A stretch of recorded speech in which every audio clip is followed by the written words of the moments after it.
Let's take a look at how to brew a single serve in your Luxe Brewer. Fill the water tank to just below the single serve line.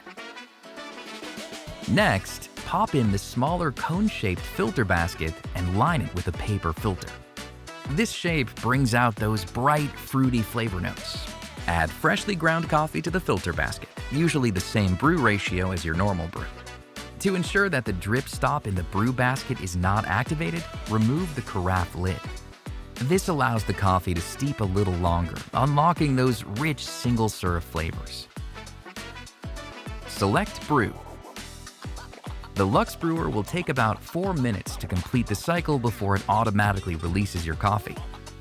Once it's done, you can replace the lid if you'd like, and that's it.